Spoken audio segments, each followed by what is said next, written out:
વિદ્યાર્થી મિત્રો, આજના લેક્ચરમાં મારી યુટ્યુબ ચેનલમાં આપનું સ્વાગત છે। આજનો લેક્ચર છે ધોરણ 12 કોમર્સ આંકડાશાસ્ત્ર ભાગ 2 ચેપ્ટર નંબર 5 વિકલન, જેમાં સ્વાધ્યાય 5નો સેક્શન ડી નો દાખલા નંબર 10 આવ્યા છે। આની આગળના દાખલા મેં અગાઉના વિડીયોમાં મૂકી દીધેલા છે। તો શરૂઆત કરી 10મા દાખલાથી। 10મા દાખલાની અંદર આપણને શું કહેવામાં આવેલું છે? जो y बराबर 5 प्लस 6/7x प्लस 8 होय तो dy अपॉन dx शोधो, એટલે કે વિકલન કરવાનું છે। તો સૌ પ્રથમ તો પહેલા શું લખી દઈએ? y કે 5 પ્લસ 6/7x પ્લસ 8। 5 ના છેદમાં કશું નથી, 6 ના છેદમાં 7x પ્લસ 8 છે, તો ચોકડી ગુણાકાર કરી છેદ પહેલા સરખો કરવો પડશે। તો 5 કૌંસમાં 7x પ્લસ 8 વત્તા 6 અને આખાના છેદમાં 7x પ્લસ 8।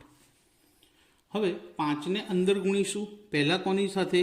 7x ની સાથે। તો 5 સિત્તા 35x, 5 ઈઠ્ઠા 40 અને પ્લસ 6 છેદમાં 7x પ્લસ 8। હવે 35x એમના એમ, 40 વત્તા 6 46 અને છેદમાં 7x પ્લસ 8। હવે y બરાબર જે કિંમત મળી, એક બહુપદી અંશમાં છે, બીજી બહુપદી છેદમાં છે, એટલે ભાગાકાર થશે। અંશને u ધારી લઈશું અને છેદને v ધારીશું। આવા દાખલા આપણે આની અગાઉના લેક્ચરની અંદર શીખી ગયા। આમાં ભાગાકારનો કાર્ય નિયમ યુઝ થશે। તો સૌથી પહેલા તો ધારી લઈએ કે ધારો કે u બરાબર અંશ 35x પ્લસ 46 અને v બરાબર છેદ શું છે? 7x plus 8। હવે જે u અને v ધાર્યા, બંનેનું વિકલન જોઈશે। તો du અપોન dx, એટલે કે u નું x ની સાપેક્ષે વિકલન। x નું વિકલન શું થાય? 1, તો 35 એકા 35, 46 અચળ સંખ્યા છે એટલે એનું વિકલન 0 થાય, જે આપણે લખતા નથી। હવે v નું કરીએ, dv અપોન dx। 7x માં x નું વિકલન શું થાય? 1, 7 એકા 7, 8 અચળ સંખ્યા એટલે 0 થઈ જાય।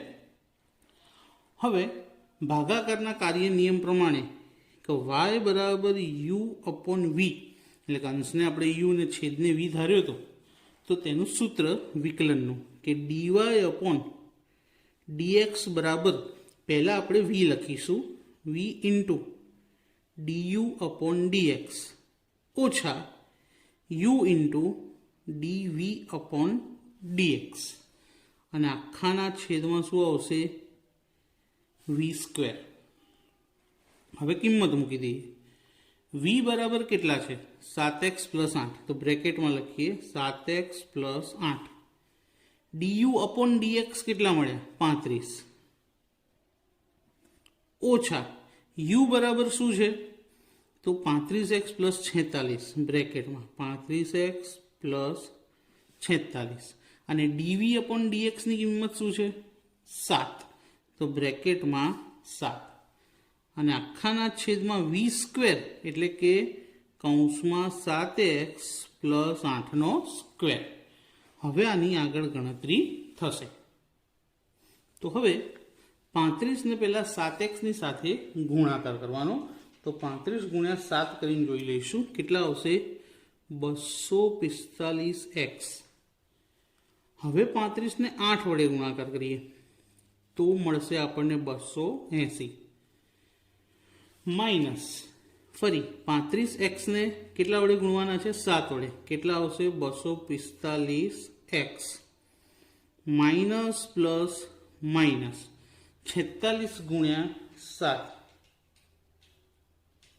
322। છેદ જેવો છે એવો, છેદને કશું જ કરવાનું નથી। 245 પ્લસ 245 માઇનસ ઉડી ગયા. વધ્યું શું? Plus 280 minus 322. બાદબાકી આવશે 42, પણ કેવા? માઇનસ, કારણ કે મોટી સંખ્યા માઇનસ છે એટલા માટે. છેદ જેમ છે એમને એમ 7x + 8 બ્રેકેટની બહાર સ્ક્વેર. તો આ આપણું વિકલન મળી ગયું આપણને. દાખલો હવે આગળ થશે નહીં. ત્યારબાદ જોઈએ દાખલા નંબર 11. હવે દાખલા નંબર 11માં f(x) બરાબર શું આપ્યું છે? વર્ગમૂળમાં x² + 5 અને એનું f' આપણે શોધવાનું છે. હવે ધારો કે પહેલા આપણે શું કરીશું? આ f(x) ની જગ્યાએ આપણે શું લખી દઈશું? y વર્ગમૂળમાં x² + 5. હવે y બરાબર વર્ગમૂળ કાઢી નાખીએ તો ઘાત કેટલી આવશે? 1/2. વર્ગમૂળ કાઢી નાખીએ તો આપણને કેટલી ઘાત મળશે? 1/2 ઘાત. તો x² + 5 એની 1/2 ઘાત. હવે આપણને એકલી 2 ઘાત હોય તો વિસ્તરણ આવડે, 3 ઘાત હોય તો વિસ્તરણ આવડે, પણ 1/2 હોય તો વિસ્તરણ આવડતું નથી. તો અહીંયા આગળ સાંકળના નિયમનો ઉપયોગ કરવો પડશે. શેનો ઉપયોગ કરવો પડશે? સાંકળના નિયમનો. તો ધારો કે બ્રેકેટમાં જે રકમ છે x² + 5 એને u ધારી લઈએ. બ્રેકેટમાં જે રકમ આપી છે એને શું ધારી લઈએ? u. માટે y બરાબર આ જે રકમ છે એને તો આપણે u ધારી લીધી. તો u ની કેટલી ઘાત થઈ ગઈ? 1/2. u બરાબર x² + 5 લીધા તો અહીંયા u લખીએ તો u ની 1/2 ઘાત થાય y બરાબર. હવે આ બંનેનું આપણે શું કરવાનું છે? વિકલન. પહેલા u નું કરીશું. u બરાબર શું છે? x² + 5 અને પછી y નું કરીશું કે y બરાબર u ની 1/2 ઘાત. જો ફરીથી એક વખત જોઈ લઈએ. બ્રેકેટમાં જે રકમ હતી એને u ધાર્યા, એટલે આ જે રકમ છે x² + 5 એની જગ્યાએ u લખીએ તો y બરાબર u ની 1/2 ઘાત થાય. હવે u ને અને y ને અલગ અલગ લખી બંનેનું વિકલન. હવે u નું વિકલન કોની સાપેક્ષે છે? x ની સાપેક્ષે, કારણ કે સામે x ચલ છે. તો શું થશે વિસ્તરણ? du/dx. x ની 2 ઘાત હોય તો 2 આગળ આવી જાય અને 1 ઘાત ઓછી થઈ જાય. તો 2 માંથી 1 જાય તો 1, એટલે x ની ખાલી 1 ઘાત એટલે ખાલી x. 5 અચળ સંખ્યા છે એટલે એનું વિકલન શું થશે? 0, જે લખતા નથી. હવે એવી જ રીતે y નું વિકલન પણ કોની સાપેક્ષે છે? u ની સાપેક્ષે. તો dy/ શું લખવું પડશે? du. ઘાત આગળ આવી જશે 1/2 અને u ની જે ઘાત છે એમાંથી 1 શું કરવો પડશે? બાદ. ફરીથી લખીએ 1/2. u ની 1/2 માંથી 1 એટલે કે અડધામાંથી આખો જાય તો અડધો વધે, પણ કેવા? માઇનસ. અડધામાંથી આખો જાય એટલે અડધો વધે, પણ કેવા? -1/2 વધશે. તો આપણું શું થયું કહેવાય? વિકલન થયું કહેવાય. હવે આ માઇનસ ઘાતને પ્લસ કરવા માટે છેદમાં લખી શકાય કે 1/2 અને u ની કેટલી ઘાત થઈ જશે? નીચે લઈ જઈએ એટલે 1/2. તો સાંકળના નિયમનું હવે આપણે સૂત્ર મૂકીશું કે dy/dx બરાબર આ જે બે કિંમતો શોધી એનો ગુણાકાર જ કરવાનો છે, કોઈ વધારાનું સૂત્ર નથી. પહેલું du/dx ગુણ્યા dy/du. સૂત્રમાં જુઓ તમે, du ઉડી જાય એટલે dy/dx મળી જાય, પણ આપણે એવું ડાયરેક્ટ નથી ઉડાડવાનું, કિંમત મૂકીને પછી. તો કિંમતની અંદર du/dx કેટલા છે? 2x. તો આની જગ્યાએ લખીએ 2x ગુણ્યા dy/du કેટલા આવ્યા? 1/2 અને u ની 1/2 ઘાત. હવે છેદ કોનો કોનો ઉડશે? 2 અને 2 ઉડી ગયા. x ને 1 સાથે ગુણીએ તો x અને છેદમાં શું વધ્યું? u ની 1/2 ઘાત. હવે u રહેવા નહીં દેવાનું, યુ બરાબર શું હતું? તો જુઓ, યુ બરાબર હતું x² + 5. તો યુની કિંમત મૂકી દઈએ. અહીંયા લખીએ કે યુ બરાબર x² + 5 મૂકતા માટે dy/dx બરાબર અંશમાં શું છે? x છેદમાં x² + 5 એની કેટલી ઘાત? 1/2 ઘાત. હવે 1/2 એટલે વર્ગમૂળ થાય, તો એને વર્ગમૂળ કરી દઈએ ઘાત કાઢીને પાછું. તો x ના છેદમાં વર્ગમૂળની અંદર x² + 5 1/2 ઘાત કાઢીને પાછું વર્ગમૂળ લાવી દીધું. જેમ શરૂઆતમાં આપણે વર્ગમૂળ કાઢી અને 1/2 ઘાત લાવ્યા હતા. તો મિત્રો સાંકળનો નિયમ છે, ખાસ ધ્યાન રાખજો જરૂરથી. સાંકળનો નિયમ ખૂબ જ અગત્યનો છે અને આનો દાખલો પરીક્ષામાં પૂછી શકે છે, તમને પેપરને થોડું ટફ બનાવવા માટે. હવે આપણે જોઈએ દાખલા નંબર 12. એમાં પણ સાંકળના નિયમનો જ ઉપયોગ થશે. તો દાખલા નંબર 12 ની અંદર આપણને એક વિધેય આપ્યું છે 3x3 - 2x2 + 1 અને આખા બ્રેકેટની 5/2. તો આને તો પહેલા આપણે શું લખીએ? y 3x3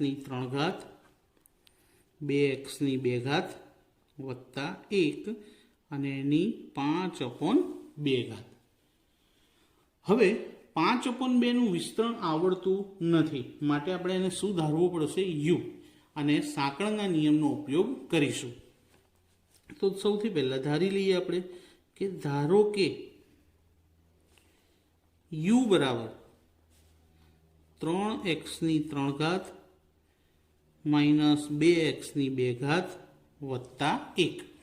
બ્રેકેટમાં જે રકમ હતી એને u ધાર્યું. તેથી y બરાબર, તો આ જે બ્રેકેટમાં રકમ હતી એને u ધાર્યું એટલે અહીંયા u લખી શકાય. તો y બરાબર u ની કેટલી ઘાત આવશે? 5/2.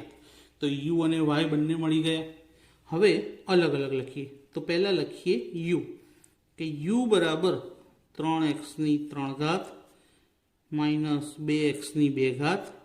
+ 1 અને y બરાબર u ની 5/2. બંનેનું વિકલન કરી લઈએ. તો u નું વિકલન કોની સાપેક્ષે છે? x ની સાપેક્ષે. તો શું થશે? du/dx. શું થશે? du/dx. 3x3 નું વિકલન કરીએ તો 3 તરી 9 અને 1 ઘાત ઓછી થઈ જાય તો 3 માંથી 1 જાય તો 2 ઓછા 2 દુ 4. 1 ઘાત ઓછી થઈ જાય તો 2 માંથી 1 જાય તો 1 એટલે ખાલી x જ લખાશે. 1 અચળ સંખ્યા એટલે 0 થઈ જાય. તો du/dx મળી ગયા. હવે એ રીતે y નું વિકલન કોની સાપેક્ષે છે? u ની સાપેક્ષે. તો શું થશે વિકલન? dy/du બરાબર ઘાત આગળ આવી જશે 5/2 અને u ની જે ઘાત છે એમાંથી 1 શું થઈ જશે? માઇનસ. તો 5/2 u 5/2 માંથી 1 તો 5 - 2 × 2 અને આખાના છેદમાં 2. તો 5/2 અને u ની 5 માંથી 2 જાય તો 3/2. તો dy/du શોધતા થોડી કાળજી રાખજો. ચોકડી ગુણાકાર કરવો પડશે ઘાતમાં, જેથી આપણને u ની 3/2 ઘાત મળશે 1 બાદ કરવાથી. હવે સાંકળનો નિયમ એકદમ સિમ્પલ છે. dy/dx બરાબર આ જે બે વિકલન શોધ્યા બંનેનો ગુણાકાર કે du/dx ગુણ્યા dy/du. પહેલાનો જવાબ 9x² - 4x ગુણ્યા 5 × u ની 3/2 છેદમાં 2. હવે આમાં આગળ કંઈ શક્ય છે નહીં, એટલા માટે આપણે શું કરીશું? યુની કિંમત જેમ હતી એમ એને મૂકી દઈશું. તો યુની કિંમત જે હતી એ મૂકી દઈએ. તો પહેલું પદ શું છે? અહીંયા આગળથી લખીએ 9x² - 4x 5/2 અને યુની કિંમત શું હતી? તો યુની કિંમત આપણે શું ધારી હતી? 3x ઘન માઇનસ 2x સ્ક્વેર પ્લસ 1, તો યુમાં પાછી મૂકી દઈએ 3x ઘન માઇનસ 2x સ્ક્વેર પ્લસ 1 કેટલી ઘાત? 3/2. હવે ધારો કે આને તમારે ગોઠવીને લખવું હોય તો આ 5/4 વાળું પદ પહેલા લખી દે, કારણ કે રકમ કૌંસની બહાર છે, અને એની જોડેનો બ્રેકેટ 3x નો ઘન 2x નો સ્ક્વેર પ્લસ 1 કેટલી ઘાત? 3/2. અને આ જે બ્રેકેટ હતો એ જોડે લખી દઈએ અહીંયા 9x સ્ક્વેર માઇનસ 4x. તમે આટલું લખીને આવશો તો પણ સાચું છે, આ લખશો તો વધારે સારું લાગશે, અને તપાસનાર નિરીક્ષકને તરત જ ખબર પડી જાય કે વિદ્યાર્થીએ સારી રીતે લખેલ છે, બહુ ડિટેલમાં ચેક કરશે નહીં. તો ગોઠવીને લખવું થોડુંક જરૂરી છે, બાકી દાખલો તો અહીંયા આગળ પણ સાચો જ પડી શકે છે. તો મિત્રો, આજનો સાંકળનો નિયમ તમને આવડ્યો કે નહીં મને જરૂર જણાવજો, અને વિડીયો કેવો લાગ્યો જો પસંદ આવ્યો તો લાઈક કરજો, કમેન્ટ કરજો, તમારા ફ્રેન્ડ્સને શેર કરજો, અને ચેનલને સબસ્ક્રાઈબ કરવાનું ભૂલતા નહીં. Thank you.